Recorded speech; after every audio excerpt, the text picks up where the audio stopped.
Momen Presiden Prabowo diajak joget Velocity oleh wartawan.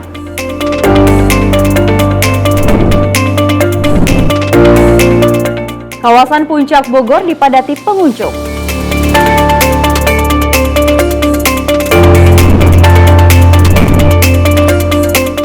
Lansia di Bali nekat selundupkan belasan penyu dari NTB.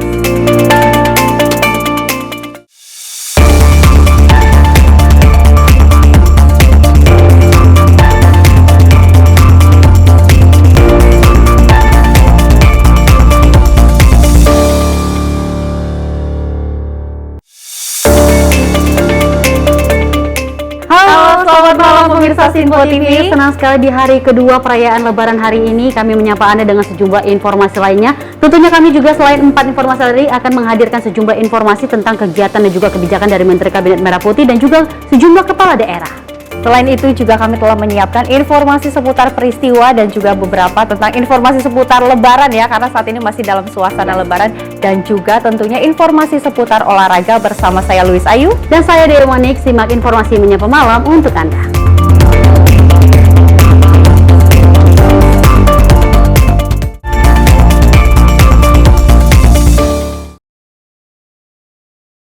Pemirsa, kita awali informasi menyapa malam dalam momen yang menghibur di acara gelar Gria atau Open House. Presiden Prabowo Subianto ini berpartisipasi dalam gerakan Velocity yang kini tengah viral di media sosial. Dan momen lucu tersebut terjadi usai Presiden Prabowo berfoto bersama para awak media.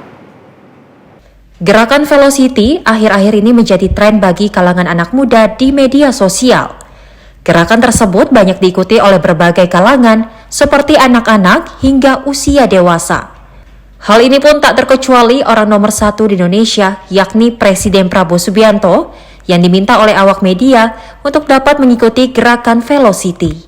Momen lucu itu terjadi usai Presiden Prabowo Subianto menyapa masyarakat yang menghadiri open house di Istana Kepresidenan Jakarta.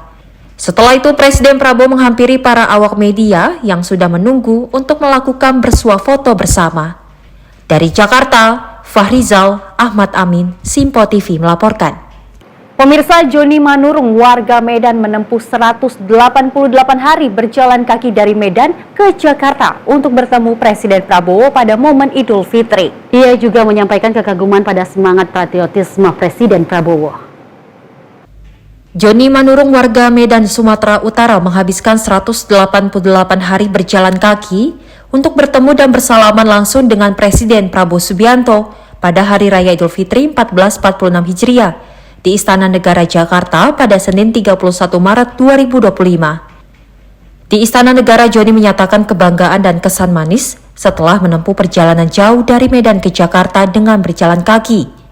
Akhirnya ia dapat bertemu dan bersalaman dengan Prabowo Subianto. Pada keterangannya, Joni menyatakan telah berjalan kaki selama 188 hari dari kota Medan, mulai Agustus 2024, dan tiba di Jakarta pada 14 Februari 2025. Kayaknya antusias banget nih habis Lebaran bareng Presiden di Istana Negara. Nih, kesan-pesannya gimana nih? Wah, sangat berkesan buat saya jauh-jauh dari Medan jalan kaki sampai ke Istana Negara ini untuk bisa bersalaman dengan Bapak Prabowo. Jalan kaki dari mana? Dari kota Medan.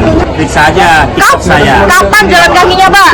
Dari mulai bulan 8. Bulan 8. Sampai di Jakartanya kapan? Sampai di Jakarta tanggal 18 bulan 2. Apa sih kenapa pengen banget datang langsung Lebaran ke Istana? Sebenarnya mau menemui Bapak itu mengucapkan rasa kekaguman saya dengan Bapak Presiden Prabowo Subianto. Apa yang dikagumin? Dengan jiwa patriotnya. Kalau kami sebagai pengagumnya mendoakan Bapak sukses saja memimpin negara Indonesia ini lebih baik lagi. Pada kesempatan yang sama, Joni mengungkapkan bahwa ia melakukan perjalanan tersebut karena mengagumi semangat patriotisme Prabowo Subianto. Ia juga mendoakan agar Prabowo selalu diberi kesehatan dalam memimpin Indonesia di masa depan. Tim redaksi Simpo TV melaporkan. Kita lanjut informasi. Para pengemudi ojek online merasa bahagia bisa merayakan Idul Fitri 1446 Hijriah bersama Presiden Prabowo Subianto di Istana Negara dan juga menikmati hidangan khas Lebaran. Mereka juga mengapresiasi kebijakan bonus Hari Raya yang baru pertama kali mereka terima di era Presiden Prabowo Subianto.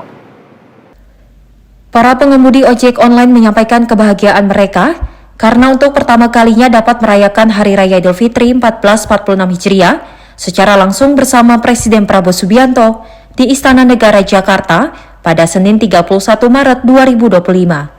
Sejumlah pengemudi ojek online yang hadir dalam acara Halal Bihalal merasa bangga bisa bersalaman langsung dengan Prabowo dan merayakan momen Lebaran di istana adalah sebuah pengalaman yang sangat berarti bagi mereka. Mereka juga sangat senang bisa menikmati hidangan ketupat dan lontong sayur bersama di halaman Istana Negara. Selain itu mereka mengungkapkan apresiasi atas kebijakan Presiden Prabowo yang memberikan bonus hari raya pertama kalinya untuk para pengemudi ojek online yang menjadi kebijakan penting di era kepemimpinan Prabowo. Pertama kali masuk ke istana. Ya, makan juga. Makan juga. Semua dicicipi karena makanan istana top banget ya. Makanya Bapak Prabowo yang sudah menetapkan bahwa ojek online mesti dapat ini dapat itu. Terima kasih banyak membantu. Berarti kemarin dapat BHR ya, dapat ya. Terima kasih Prabowo atas apresiasinya. Indonesia. Kebijakan BHR ini yang diumumkan oleh Prabowo pada 21 Maret 2025 memberikan dukungan langsung bagi pengemudi ojol yang merasa semakin dihargai atas kontribusi mereka. Momen ini menjadi pengalaman yang tak terlupakan bagi para pengemudi yang berkesempatan merayakan Lebaran bersama Presiden. Dari Jakarta, tim redaksi Simpo TV melaporkan. Beralih ke informasi selanjutnya, pemirsa, Sekretaris Jenderal Partai Gerindra Ahmad Muzani mengatakan bahwa putra Presiden Prabowo Subianto, Didit Hadi Prasetyo ini akrab dengan keluarga Ketua DPR RI sekaligus Ketua DPP PDI Perjuangan Puan Maharani. Didit Hadi Prasetyo juga disebutkan sangat menikmati suasana Lebaran di rumah Megawati. Sekretaris Jenderal Partai Gerindra Ahmad Muzani mengatakan putra Presiden Prabowo Subianto, Didit Hadi Prasetyo, sangat akrab dengan keluarga Ketua DPR RI sekaligus Ketua DPP PDI Perjuangan Puan Maharani. Hal ini disampaikan Muzani usai dirinya dan Didit bersilaturahmi ke kediaman Presiden kelima RI Megawati Soekarno Putri pada hari Idul Fitri 1446 Hijriah pada Senin pagi. Bahkan Didit disebutkan sangat menikmati suasana Lebaran di rumah Megawati. Muzani mengaku dirinya dan Didit sangat akrab dengan keluarga Megawati. Didit sangat akrab ya dengan Ibu Puan dan keluarga Mbak Puan di sini, jadi beliau menikmati suasana Lebaran. Suasananya berarti tadi akrabnya? Iya, kita semua. Berarti nggak ada hal-hal berat yang diomongin ya Pak ya? Iya, ada hal berat, apalagi politik. Muzani menyebut hari ini dirinya hanya bersilaturahmi dalam rangka Lebaran tanpa membahas politik sama sekali. Dari Jakarta, Dio Malau, Simpo TV melaporkan. Pemirsa, Menteri Agama Nasaruddin Umar menggelar open house Idul Fitri 1446 Hijriah di rumah dinasnya pada Senin 31 Maret 2025. Acara ini dihadiri sejumlah pejabat tinggi negara dan tokoh masyarakat. Menak juga mengajak seluruh masyarakat untuk mengamalkan nasihat dan ceramah yang telah didengar selama Ramadan. Nasaruddin Umar bersama istri Halimah Halimatul turut mengucapkan terima kasih kepada para tamu yang hadir dalam acara Open House Idul Fitri 1446 Hijriah. Nasaruddin juga memberikan harapan semoga Ramadan yang telah dilalui mendapatkan pahala yang baik dan ia mendoakan agar dipanjangkan umur untuk berjumpa lagi di Ramadan yang akan datang. Menak juga mengajak seluruh masyarakat untuk mengamalkan nasihat dan ceramah yang telah didengarkan selama Ramadan. Dalam kesempatan yang sama, Wakil Menteri Agama Romo Muhammad Syafi'i juga turut menyampaikan pesan kepada masyarakat dalam momen Idul Fitri ini. Ia mengajak untuk tingkatkan kualitas ketakwaan, baik secara vertikal kepada Allah maupun secara horizontal, dengan berkontribusi kepada sesama untuk kehidupan yang lebih baik, guna membangun kehidupan harmonis dalam kebinekaan dan merajut persatuan agar menjadi modal kuat mewujudkan Indonesia Emas 2045. Acara ini diketahui dihadiri sejumlah pejabat tinggi negara dan tokoh masyarakat, termasuk Ketua Dewan Perwakilan Daerah Sultan Bakhtiar, Menteri Hak Asasi Manusia Natalius Pigai, serta Ustadz Yusuf Mansur. Allahu Akbar, Allahu Akbar, Allahu Akbar. Allahu Akbar walillahil hamd. Saya Nasaruddin Umar, Menteri Agama Republik Indonesia dan Imam Besar Masjid Istiqlal, Jakarta.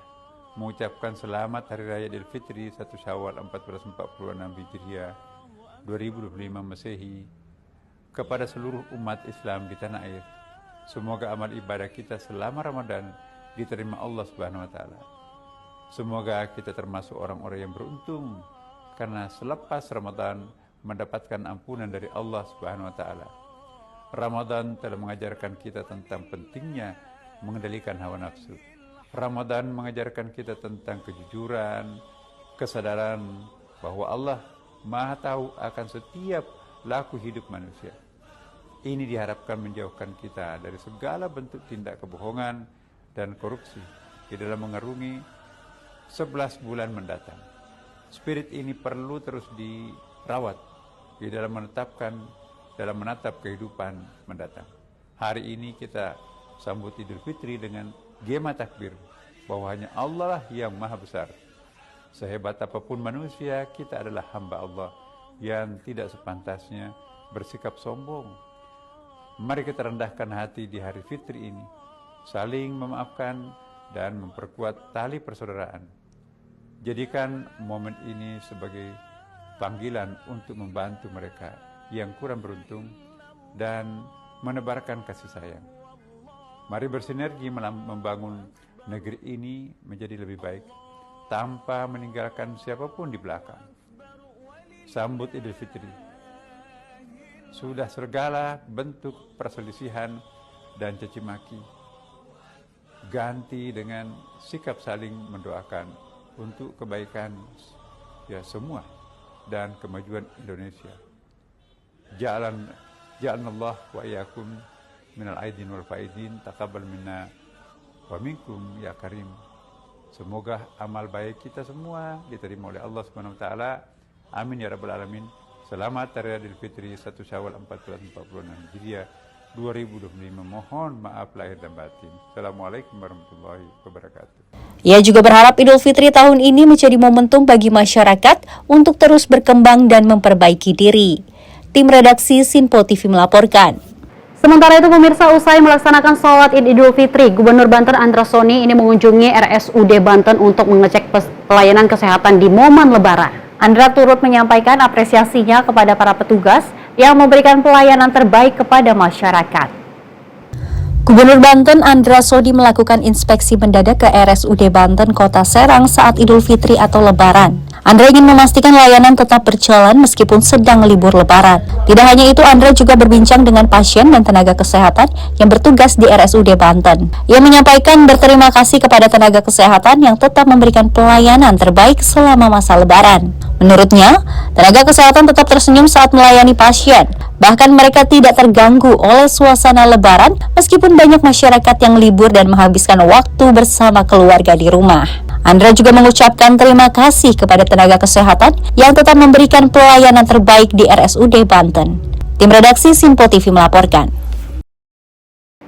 Dan pemirsa, sejumlah pejabat menghadiri open house Lebaran yang diselenggarakan oleh Menteri Energi dan Sumber Daya Mineral Bahlil Lahadalia di rumah dinasnya. Open house ini menjadi ajang silaturahmi yang sangat baik untuk mempererat hubungan antara pejabat Kabinet Merah Putih. Menteri Energi dan Sumber Daya Mineral Bahlil Lahadalia menggelar open house Idul Fitri 1446 Hijriah di rumah dinasnya Setiabudi, Jakarta Selatan pada Senin 31 Maret 2025. Acara yang berlangsung hangat dan santai ini dihadiri oleh sejumlah pejabat tinggi negara seperti tokoh penting lainnya dalam suasana yang penuh kehangatan dan kebersamaan. Tampak hadir dalam acara tersebut Wakil Menteri Energi dan Sumber Daya Mineral Yulio Tanjung, Menteri Perumahan dan Kawasan Permukiman Marwarar Sirait, Menteri Perindustrian Agung Gumiwang Kartasasmita, serta Wakil Menteri Perdagangan Diah Roro Esti. Pertemuan ini dianggap menjadi momen penting untuk mempererat hubungan di tengah kesibukan tugas pemerintah. Dari Jakarta, tim redaksi Sinpo TV melaporkan.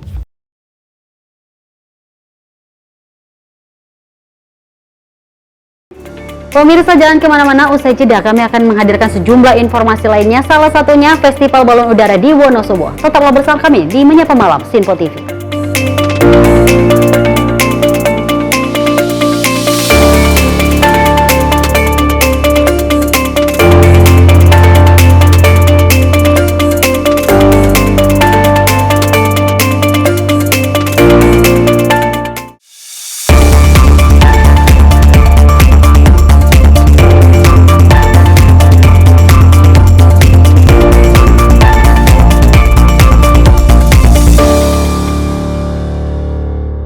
Pemirsa Simpo TV kembali hadir menemani Anda dengan berbagai informasi yang telah kami rangkum dalam sepekan.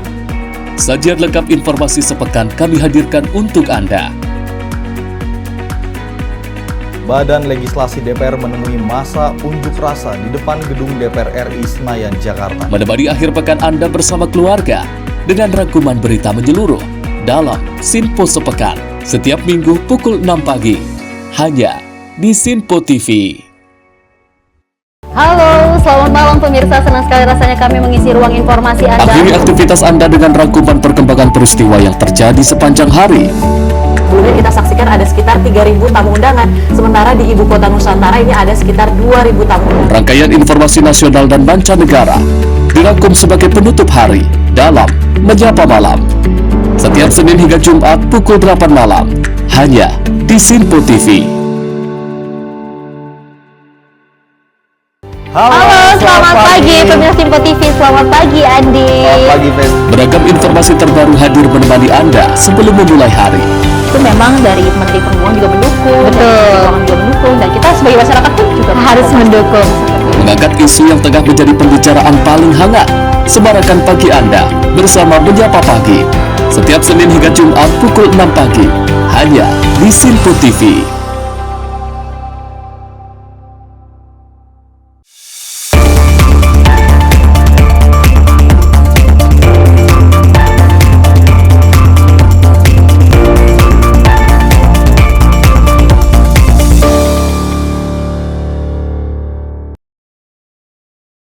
Ya, terima kasih pemirsa masih tetap bersama kami di Menyapa Malam dan informasi kami lanjutkan.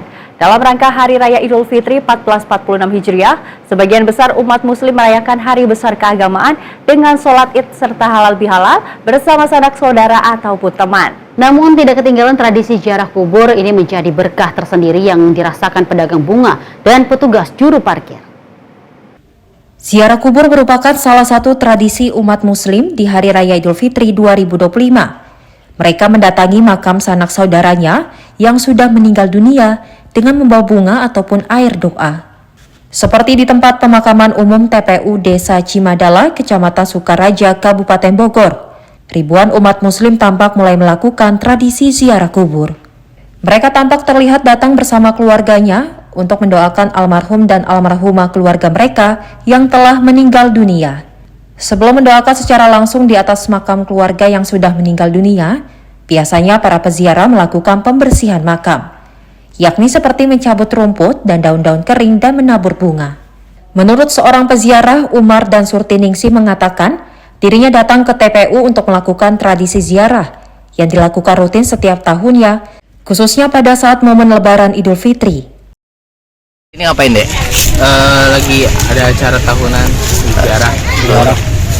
Ini rutin setiap tahun tradisi? Rutin tahunan. Ini makam siapa? Ini kakek nenek. Kakek nenek, oh iya.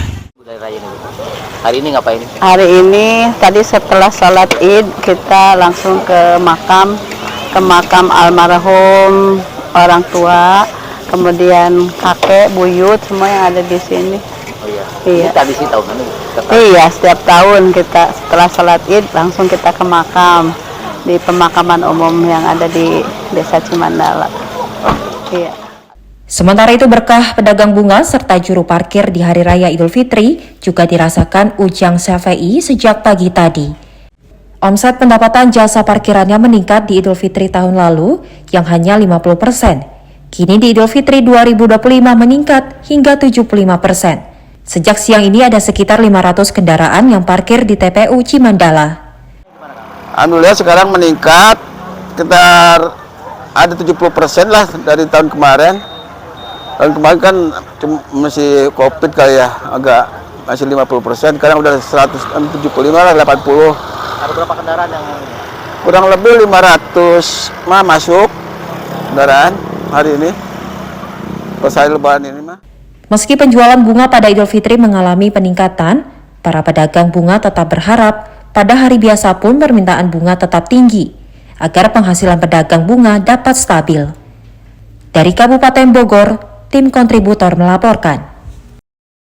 Sementara itu pemirsa, pelaksanaan mudik yang berlangsung aman dan nyaman bukan terjadi begitu saja, namun ada yang mereka bekerja tanpa henti di balik layar. bertugas untuk memastikan arus mudik berjalan dengan aman dan tertib. Dari pengecekan bus hingga koordinasi keamanan, semua dilakukan agar perjalanan ini dapat selamat sampai tujuan, meski harus merelakan momen lebaran bersama keluarga. Adanya kenyamanan dan keamanan selama melakukan aktivitas mudik lebaran Idul Fitri 1446 Hijriah tak lepas dari adanya campur tangan dari petugas dan stakeholder terkait.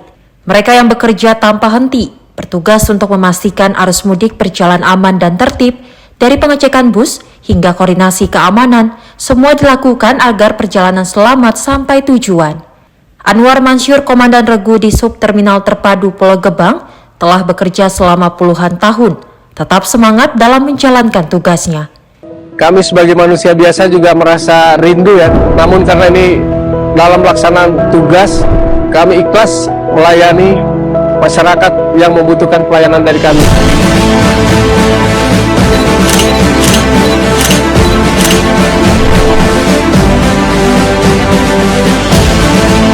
Saya sudah bertugas di Terminal Terpadu Pulau Gebang ini selama 10 tahun sebagai Komandan Regu.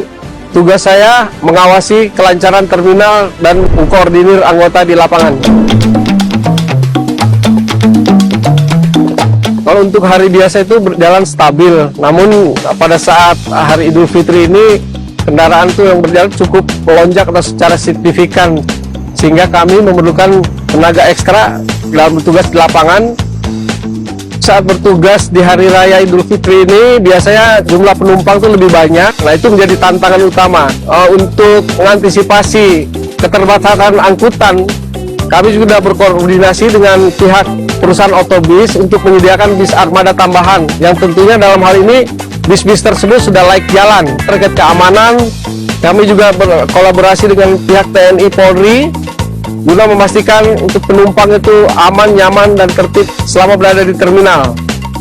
Meski harus merelakan momen lebaran bersama keluarga, Anwar Mansyur, Komandan Regu di Sub Terminal Terpadu Pulau Gebang, tetap ikhlas melayani masyarakat, melihat antusiasme warga yang ingin mudik untuk berkumpul bersama keluarga di kampung halaman.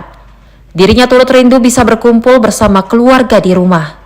Ia juga mengimbau untuk pemudik tetap memilih moda transportasi mudik yang aman dan nyaman.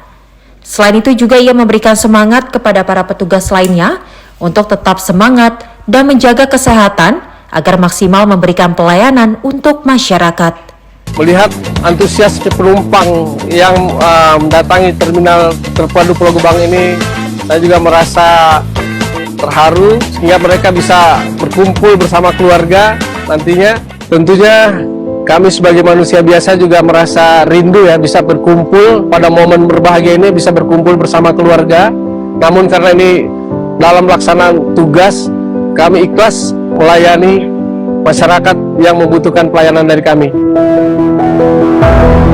Harapan saya kepada masyarakat agar lebih sadar akan pentingnya keselamatan ya, dengan cara memilih transportasi yang baik, dalam hal ini yang cukup layak jalan ya.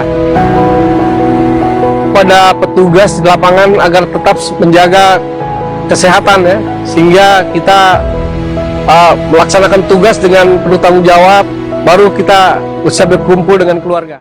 Diketahui Terminal Terpadu Pulau Gebang membuka posko bersama pemangku kepentingan terkait untuk menerima aduan sekaligus menciptakan keamanan dan kenyamanan pemudik para pemudik Lebaran 2025.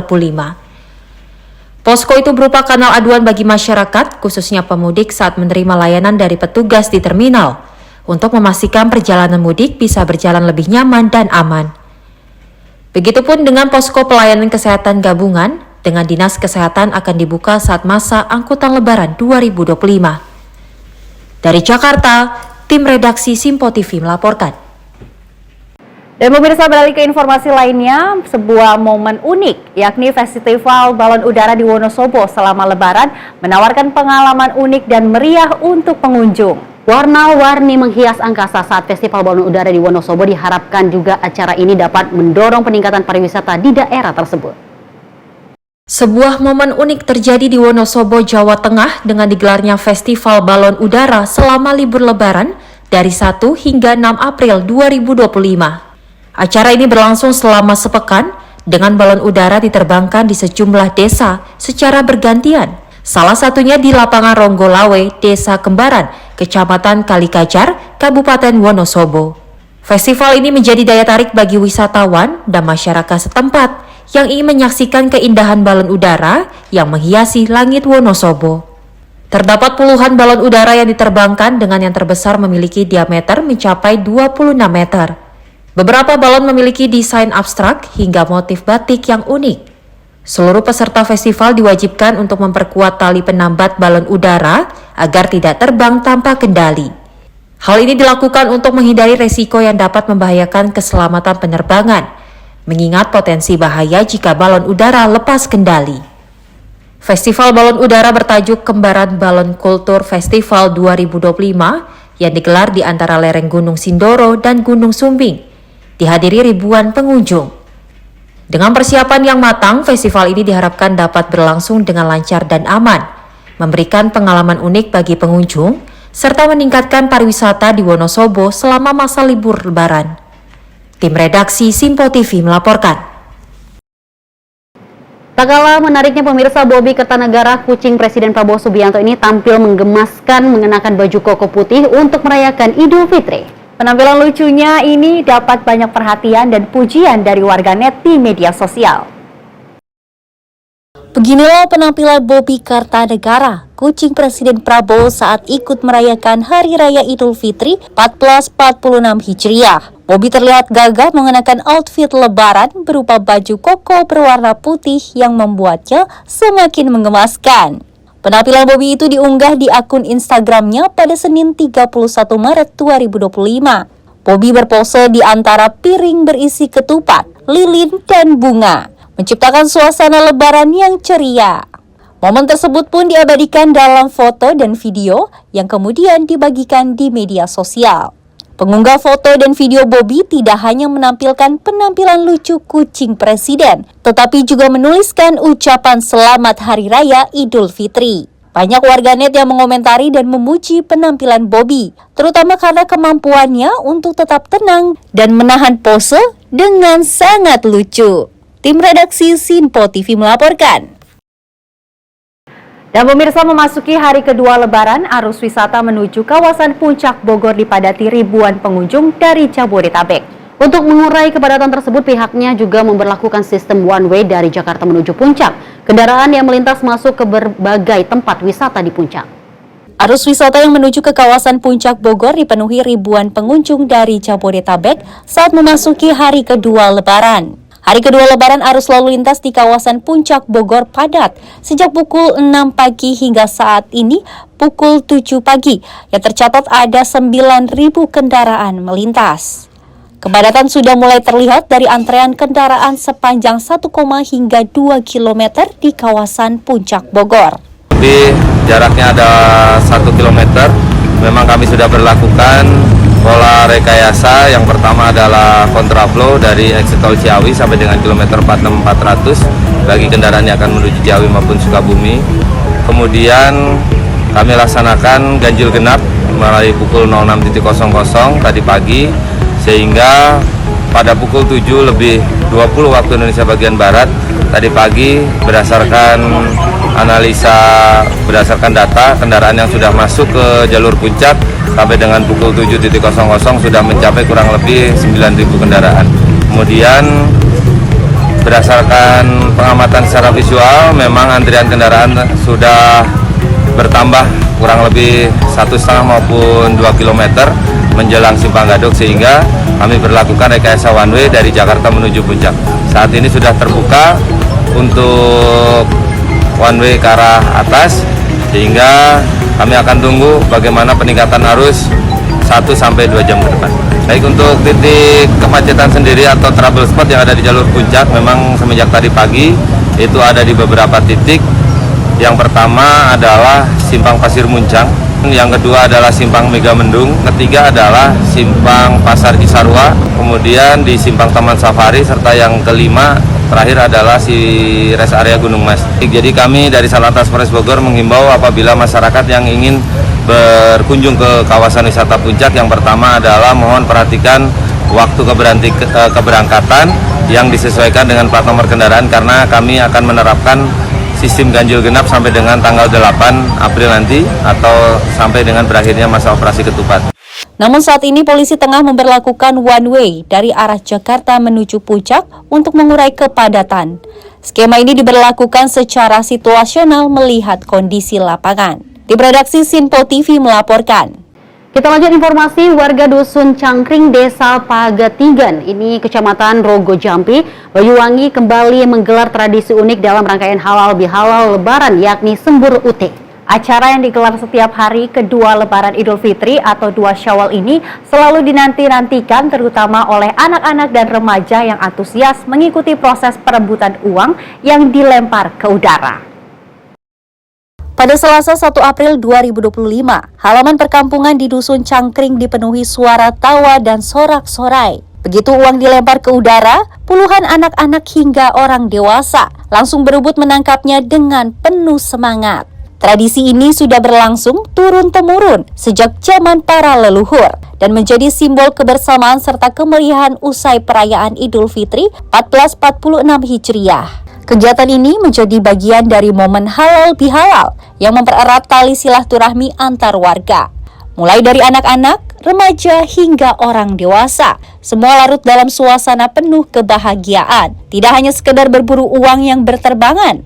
Acara ini juga diisi dengan doa bersama serta makan bareng sebagai simbol kebersamaan. Bagi warga setempat, Sembur Utik bukan hanya soal mendapatkan uang receh, tetapi juga tentang menjaga tradisi dan mempererat hubungan sosial. Tim redaksi Sinpo TV melaporkan.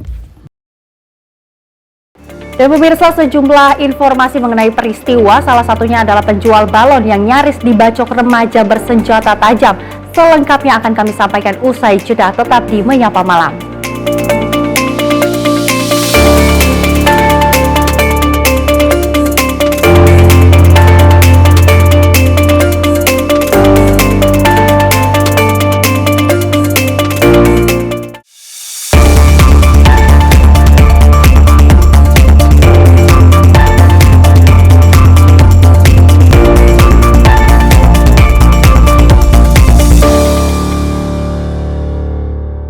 Pemirsa, kami kembali hadir dengan sejumlah informasi yang kami himpun dari berbagai penjuru dunia. Rangkaian informasi yang membuat akhir pekan Anda begitu bermakna. Sebuah kelompok di Afrika Selatan memberikan layanan pertunjukan film dengan tenaga surya. Berita yang menjadi sorotan media dari dalam dan luar negeri, kami hadirkan untuk menemani pekan Anda dalam Sinpo Dunia Sepekan, Sabtu dan Minggu pukul 9 pagi, hanya di Sinpo TV. Kami hadir dengan rangkaian informasi dari berbagai penjuru dunia. Topik dan isu yang tengah menjadi sorotan mancanegara dikemas dengan lengkap untuk Anda.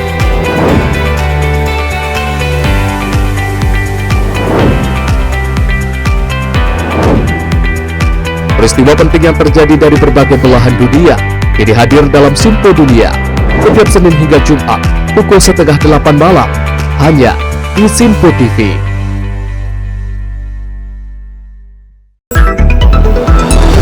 Jadilah yang pertama mengetahui perkembangan terkini seputar informasi dari lembaga parlemen. Punya data nasional, tidak ada satupun backup berarti kan? Tiba-tiba ada putusan yang nggak masuk akal dan seperti ini gitu. Kita biarkan rekomendasi kepada KPK, periksa!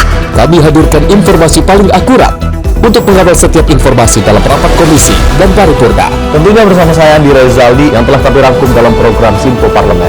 Saya Arif. Saksikan Sinpo Parlemen setiap Sabtu pukul 6 pagi hanya di Sinpo TV.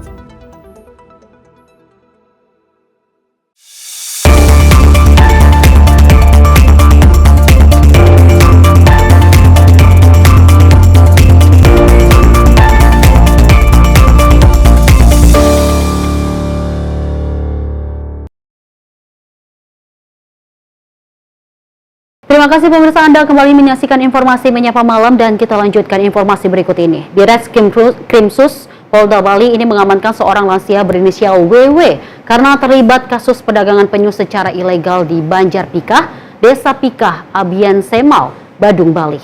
Dari rumah pelaku, aparat menemukan total 13 penyu dan 11 ekor ditemukan dalam keadaan hidup dan 2 ekornya sudah mati. Dengan mengenakan baju tahanan dan tangan terborgol, pelaku berinisial WW yang sudah berusia lanjut digiring aparat. Pengungkapan kasus perdagangan penyu secara ilegal ini berawal dari adanya informasi dari masyarakat. Menindaklanjuti informasi tersebut, jajaran Ditreskrimsus Polda Bali melakukan penyelidikan ke rumah pelaku di Banjar Pika, Desa Pika, Abian Semal, Badung.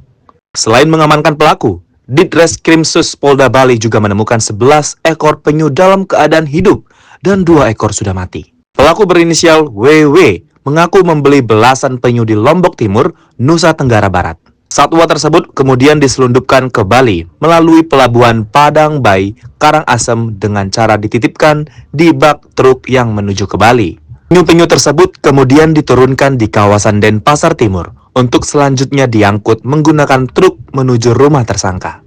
Penyu tersebut kemudian dijual ke warung-warung sebagai bahan konsumsi dengan harga yang cukup tinggi, sehingga pelaku memperoleh keuntungan yang lumayan. Terhadap barang bukti satwa yang masih hidup, telah dititipkan ke BKSDA Bali dan 2 ekor yang mati sudah dikubur. Saat ini masih kita dalami, namun si tersangka ini mengambil dari luar Pulau Bali, dan ini masih kita dalami juga untuk siapa saja atau pesanan dari penyu ini. Untuk saat ini itu dijual ke warung-warung sekitar, jadi dengan harga yang lumayan tinggi, jadi dijual dengan keuntungan didapatkan oleh pelaku. Terkait pengungkapan kasus ini, Kepala BKSDA Provinsi Bali, Ranta Hendratmoko, memberikan apresiasi kepada Kapolda Bali dan jajaran Ditreskrimsus yang secara aktif menumpas praktik perdagangan ilegal satwa liar yang dilindungi. 11 ekor penyu yang masih hidup kini dititipkan untuk dirawat oleh salah satu kelompok pelestari penyu Turtle Conservation and Education Center atau TSE Serangan. Setelah nanti dinyatakan layak rilis, maka penyu itu kembali dilepas liarkan. Kepada Kapolda Bali dan jajarannya, Pak Ditreskrimsus Polda Bali beserta jajarannya yang telah mendukung upaya penegakan hukum terhadap undang-undang konservasi sumber daya alam hayati dan ekosistem, dan tadi juga disampaikan oleh Pak Direktur bahwa undang-undang 32/2024 mengancam sanksi terhadap pelaku pemanfaatan, pemilikan dan perdagangan ilegal satwa liar dihukum minimal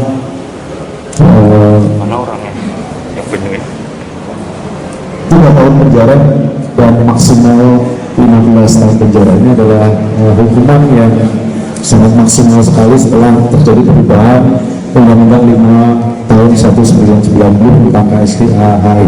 Dan saya kira upaya penegakan hukum ini sebagai salah satu upaya untuk memberikan efek jerah pada masyarakat, pada pelaku ilegal pemanfaatan tumbuhan satwa liar yang dilindungi oleh undang-undang. Atas perbuatannya, WW disangkakan tindak pidana memburu, menangkap, melukai, membunuh, menyimpan, memiliki, memelihara, mengangkut, dan memperniagakan satwa yang dilindungi dalam keadaan hidup dan dalam keadaan mati. Tersangka diancam dengan hukuman pidana penjara paling singkat 3 tahun dan paling lama 15 tahun, serta denda paling sedikit 200 juta rupiah dan paling banyak 5 miliar rupiah. Dari Bali, tim kontributor Sinpo TV melaporkan. Selain itu, pemirsa, seorang penjual balon nyaris menjadi korban pembacokan oleh sekelompok remaja tak dikenal di perumahan Kahisa Regensi, Desa Sindang Asih, Kecamatan Karangtengah, Kabupaten Cianjur pada Senin 31 Maret 2025 dini hari pada pukul 5 waktu Indonesia bagian Barat. Dan juga kejadian ini menggemparkan warga setempat yang baru saja selesai melaksanakan sholat subuh. Faisal, salah satu warga yang menyaksikan insiden tersebut, mengatakan bahwa penjual balon itu tiba-tiba berlari ketakutan ke arah musola umum di dalam kompleks perumahan. Ia dikejar oleh beberapa remaja yang membawa senjata tajam. Menurut Faisal, saat itu dirinya bersama beberapa jemaah baru saja selesai sholat subuh di masjid. Suasana yang sebelumnya tenang berubah panik ketika pria penjual balon tersebut datang dengan wajah ketakutan berlari sambil berteriak meminta pertolongan. Jemaah yang berada di masjid segera berusaha menenangkan dan melindungi penjual balon tersebut. Beberapa warga mencoba mencari tahu siapa para pelaku dan apa motif di balik kejadian itu. Namun kelompok remaja tersebut sudah menghilang sebelum warga sempat mengenali mereka. Warga sekitar merasa resah dengan kejadian ini dan berharap pihak kepolisian segera turun tangan untuk mengusut kasus tersebut. Mereka khawatir insiden serupa dapat terulang dan mengancam keselamatan masyarakat di lingkungan perumahan. Hingga berita ini diturunkan, belum ada keterangan resmi dari pihak berwenang terkait insiden tersebut. Dari Jakarta, Adelia Saptiarina, Simpo TV melaporkan. Kita lanjut informasi peristiwa berikut ini pemirsa. Aksi pencurian kendaraan bermotor terjadi di kawasan Gadang Gang 4, Kota Malang di depan Toko Kencana pada 31 Maret 2025 sekitar pukul 10.50 waktu Indonesia Barat. Sepeda motor jenis Matic milik seorang warga ini hilang dari tempat parkir dan mengundang perhatian warga setempat. Peristiwa pencurian sepeda motor ini saat korban yang enggan disebutkan namanya mengaku telah memarkirkan sepeda motornya di depan toko sekitar pukul 10.50 waktu Indonesia Barat dan sempat meninggalkan kendaraan tersebut untuk beberapa saat. Saat kembali ke lokasi, korban terkejut mendapati sepeda motor yang sebelumnya terparkir rapi di tempatnya sudah tidak ada lagi. Korban kemudian berusaha mencari di sekitar lokasi, namun sepeda motor tersebut tidak ditemukan. Kejadian ini langsung menarik perhatian warga sekitar yang sempat melihat aktivitas mencurigakan di sekitar area parkir, dan kemudian mereka melaporkan insiden tersebut kepada pihak berwajib. Dari Malang, Adelia Saptiarina, Simpo TV melaporkan. Pemirsa, sebuah gerai ayam goreng di kawasan Tebet, Jakarta Selatan terbakar pada Senin sore, 31 Maret 2025. Sebanyak 20 unit mobil pemadam kebakaran dan 70 personel dikerahkan untuk memadamkan api. Kebakaran ini terjadi di kedai The Besto yang berlokasi di Jalan Masjid Al-Akbar, Kelurahan Manggarai Selatan, Kecamatan Tebet. Laporan pertama diterima oleh petugas pemadam kebakaran pada pukul 15:08 waktu Indonesia bagian Barat. Petugas segera menuju lokasi dan tiba 9 menit kemudian, yakni pukul 15:17 waktu Indonesia bagian Barat. Setelah berupaya mengendalikan api agar tidak merambat ke bangunan lain, petugas berhasil menguasai situasi pada pukul 15.30 waktu Indonesia bagian Barat. Proses pendinginan dilakukan untuk memastikan tidak ada titik api yang tersisa, hingga akhirnya api dinyatakan benar-benar padam pada pukul 15:56 waktu Indonesia bagian Barat. Hingga saat ini penyebab kebakaran masih dalam penyelidikan. Belum ada laporan mengenai korban jiwa maupun luka akibat kejadian tersebut. Dari Jakarta, Adelia Saptiarina, Simpo TV melaporkan. Momen Lebaran di Desa Ngingit Tumpang terganggu oleh aksi penjamretan saat warga tengah melaksanakan Hari Raya Lebaran. Dua pelaku berhasil merampas telepon genggam dan kalung korban, sementara polisi langsung turun tangan untuk menyelidiki kejadian tersebut. Aksi penjamretan terjadi di Desa Ngingit Tumpang, Kabupaten Malang, tepat pada saat warga sedang melaksanakan sholat Idul Fitri pada Senin pagi 31 Maret 2025. Dua pelaku terekam oleh kamera CCTV saat melakukan aksinya di sebuah rumah warga. Rekaman tersebut menunjukkan kedua pelaku memasuki rumah saat kondisi sedang sepi. Warga yang menyaksikan kejadian tersebut langsung berteriak untuk memberi peringatan. Namun kedua pelaku malah mengejar korban dan berhasil merampas telepon genggam serta kalung milik anak korban. Aksi cepat pelaku membuat situasi semakin kacau. Setelah merampas barang berharga, kedua pelaku segera melarikan diri dari lokasi kejadian. Pihak kepolisian yang tiba di tempat kejadian perkara hingga kini, pihak kepolisian masih melakukan penyelidikan untuk mengungkap identitas pelaku dan memastikan proses hukum berjalan dengan sesuai prosedur. Tim redaksi Simpo TV melaporkan. Pemirsa, selain itu asap hitam tebal terlihat dari area Bandara Soekarno-Hatta di Tangerang, Banten, di mana kebakaran dipastikan bukan terjadi di Bandara Soekarno-Hatta. Dan juga diketahui 47 pesawat berputar-putar di udara akibat dampak kepulan asap kebakaran tersebut. Juga terdapat satu pesawat melakukan return to base atau RTB atau kembali mendarat ke asal bandara. Sejumlah warganet melaporkan adanya kepulan asap hitam yang membumbung terlihat dari arah Bandara Internasional Soekarno-Hatta, Tangerang. Kepulan asap hitam tersebut dinarasikan warganet mulai terlihat pada Minggu 30 Maret 2025 sekitar pukul 14:30 waktu Indonesia bagian Barat.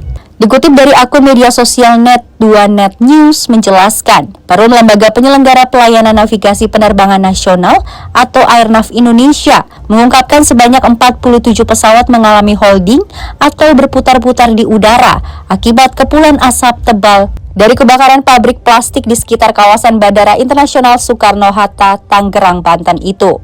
Selain 47 pesawat berputar-putar di udara akibat dampak kepulan asap itu, juga terdapat satu pesawat melakukan return to base atau kembali mendarat ke asal bandara. Diketahui kepulan asap tebal tersebut berasal dari kebakaran yang terjadi di Desa Blimbing, Kecamatan Kosambi, Kabupaten Tangerang, Provinsi Banten. Kebakaran itu terlihat dari Bandara Suta. Tampak asap tebal hitam terekam kamera seorang yang berada di area Bandara Soekarno-Hatta. Tim redaksi Sinpo TV melaporkan. Dan pemirsa, informasi tadi sekaligus menutup perjumpaan kita pada edisi kali ini. Tetap saksikan Menyapa Malam Sport hanya di Sinpo TV. Saya Louis Ayu mewakili kerabat kerja yang bertugas, pamit undur diri. Terima kasih dan sampai jumpa.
Sinpo TV, News, Sport, Entertainment.